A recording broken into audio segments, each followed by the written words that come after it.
Subhanallah walhamdulillah wa la ilaha illallah. Assalamu alaikum wa rahmatullahi wa barakatuh.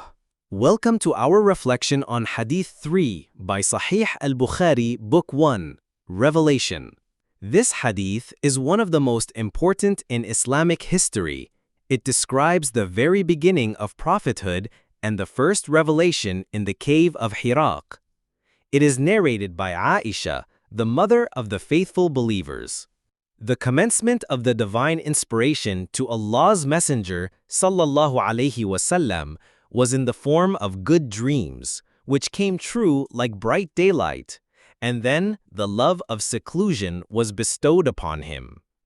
He used to go in seclusion in the Cave of Hira, where he used to worship Allah alone continuously for many days before his desire to see his family. He used to take with him the journey food for the stay, and then come back to his wife Khadija to take his food likewise again, till suddenly the truth descended upon him, while he was in the Cave of Hira. The angel came to him and asked him to read. The Prophet sallallahu alaihi wasallam replied, "I do not know how to read." The Prophet sallallahu alaihi wasallam added, "The angel caught me forcefully and pressed me so hard that I could not bear it any more.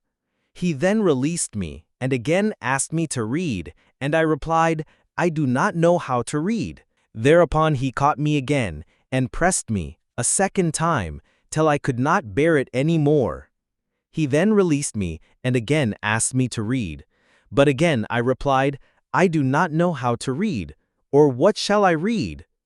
Thereupon he caught me for the third time and pressed me, and then released me, and said, 'Read in the name of your Lord, who has created all that exists, created man from a clot. Read, and your Lord is the most generous.' 96.1, 96.2, 96.3. Then Allah's Messenger returned with the inspiration and with his heart beating severely. He then went to Khadija bint Khuwaylid and said, 'Cover me, cover me.'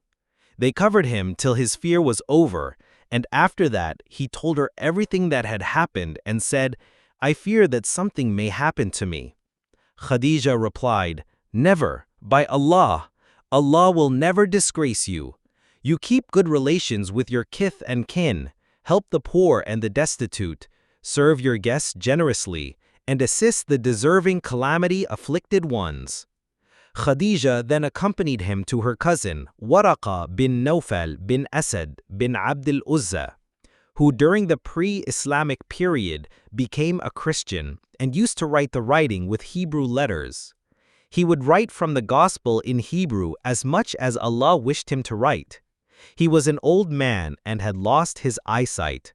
Khadija said to Waraqa, 'Listen to the story of your nephew, O my cousin.' Waraqa asked, 'O my nephew, what have you seen?' Allah's Messenger described whatever he had seen. Waraqa said, 'This is the same one who keeps the secrets, Angel Gabriel, whom Allah had sent to Moses. I wish I were young and could live up to the time when your people would turn you out.' Allah's Messenger asked, 'Will they drive me out?' Waraqa replied in the affirmative and said, 'Anyone, man, who came with something similar to what you have brought was treated with hostility. And if I should remain alive till the day when you will be turned out, then I would support you strongly.' But after a few days Waraqa died, and the divine inspiration was also paused for a while. Narrated by Jabir bin Abdullah al-Ansari while talking about the period of pause in Revelation, reporting the speech of the Prophet. "While I was walking, all of a sudden I heard a voice from the sky. I looked up and saw the same angel who had visited me at the Cave of Hira, sitting on a chair between the sky and the earth. I got afraid of him and came back home and said, 'Wrap me in blankets.' And then Allah revealed the following holy verses.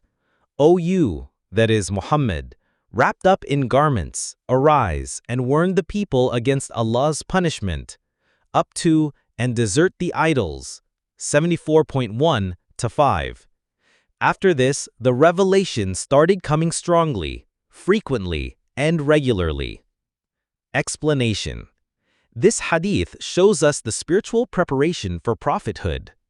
The Prophet ﷺ was guided step by step, from truthful dreams to seclusion in worship. The first revelation came with intensity and weight, showing the seriousness of this mission. Khadija's immediate support shows the role of family and companionship in times of trial.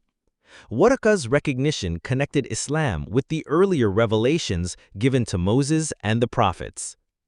Example: imagine being suddenly entrusted with the most important mission in human history, with no warning. The weight of responsibility, the uncertainty, and the fear would be overwhelming. Yet, with Allah's support and the reassurance of Khadija R.A., the Prophet ﷺ was prepared to carry this divine message to the world. This hadith reminds us that great missions begin with patience, preparation, and support. It also teaches us to value the Quran, as every verse was revealed through an intense and life-changing process. Wassalamu alaikum wa rahmatullahi wa barakatuh.